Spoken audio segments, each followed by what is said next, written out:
War रुकवा दी ना, तो यूक्रेन और रशिया की वॉर रुकवा सकते हैं।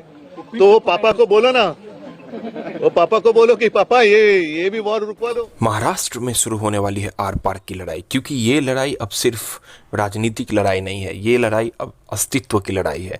हाँ दोस्तों, जिस महाराष्ट्र में दो दो बड़े पॉलिटिकल पार्टी को तोड़ दिया गया, जिस महाराष्ट्र में सिंबल की लड़ाई हो रही थी, राजनीतिक चिन्ह की लड़ाई हो रही थी, अस्तित्व की लड़ाई हो रही थी, अब उद्धव ठाकरे ने एक ऐसा पासा फेंका है कि अब बीजेपी की महाराष्ट्र में आने वाले दिनों में रास्ता बहुत कठिन होने वाला है, बहुत कठिन होने वाला है, क्योंकि हिंदू वोट, महाराष्ट्र का हिंदू वोट अब बुरी तरीके से बीजेपी के अगेंस्ट शिफ्ट हो चुका है।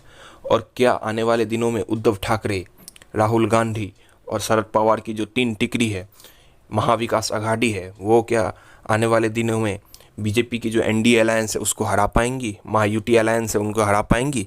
ये तो इंटरेस्टिंग होने वाला है आने वाले दिनों के अक्टूबर और नवंबर में होने वाले महाराष्ट्र चुनाव में। अपने बेटे आदित्य और अन्य सांसदों के साथ उद्धव ठाकरे मल्लिकार्जुन खड़गे और Congress leader of the opposition Rahul Gandhi के साथ मुलाकात की।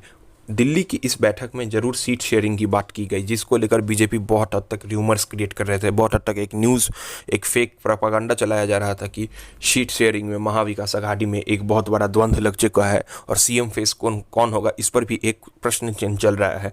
क्योंकि लोकसभा में कांग्रेस ने सबसे ज़्यादा सीटें जीते थे, करीब 13 और 14 लोकसभा सीटों के करीब कांग्रेस जीता था, लेकिन बड़ी पार्टी होने के हिसाब से कांग्रेस को मिलने वाले हैं ज़्यादा सीटें, ये तो लगभग तय है।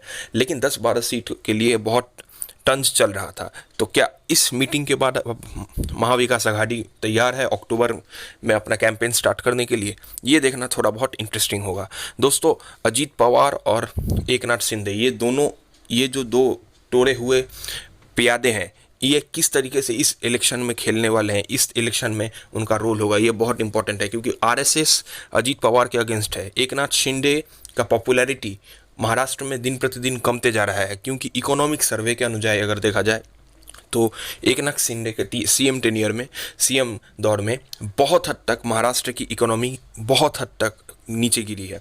लेकिन उससे भी इम्पोर्टेंट जो चीज़ महाराष्ट्र के इलेक्शन में इस बार डिसाइडिंग फैक्टर हो सकता है, वो है मराठा सेंटिमेंट। मराठा और गुजराती सेंटिमेंट के अंदर एक बहुत बड़ा टसल चल रहा है, क्योंकि बहुत बड़े बड़े प्रोजेक्ट, बहुत बड़े बड़े economic project, industrial project Maharashtra से उठाकर गुजरात भेज दिया गया है। और ये प्रधानमंत्री नरेंद्र मोदी के दौर में ही हुआ है, देवेंद्र फडणवीस के ही दौर में हुआ है। तो ये मानना तो तय है कि इस बार इसके लिए बीजेपी को एक बहुत बड़ा झटका महाराष्ट्र में लगने वाला है। और अगर कई सोर्सेज से हमें ये भी खबर मिल रही है कि महाराष्ट्र में इस बार 100 पार करना भी मुश्किल होगा महायूटी अलायंस के लिए। और इसका बहुत बड़ा रीज़न है करप्शन, और जो जिस तरीके से पार्टी सेंटिमेंट है जो शरद पवार और उद्धव ठाकरे के लिए ऑलरेडी बढ़ चुका है। तो क्या अब हम ये मान ले कि भारतीय राजनीति में आ चुका है तोड़जोड़ राजनीति की खत्म करने का एक बहुत बड़ा समूह? ये जानने के लिए तो अपकमिंग महाराष्ट्र इलेक्शन में हमें अच्छे तरीके से फॉलो करना पड़ेगा। लेकिन उद्धव ठाकरे की प्रतिक्रिया, शरद पवार की प्रतिक्रिया, इससे तो ये लगता है कि अब आर पार की लड़ाई होने वाली है, अब कोई कॉपरेशन होने वाला नहीं है, जो कि बीजेपी के लिए एक बहुत बड़ा झटका है। अब आने वाले दिनों में पॉलिटिकल न्यूज़ क्या होने वाले हैं, क्या डिसीजंस होंगे, इसके लिए आप हमारे चैनल को फॉलो करें और हमारे रिपोर्ट को फॉलो करें। आशा करता हूँ मेरा रिपोर्ट आपको अच्छा लगा। जय हिंद, जय भारत।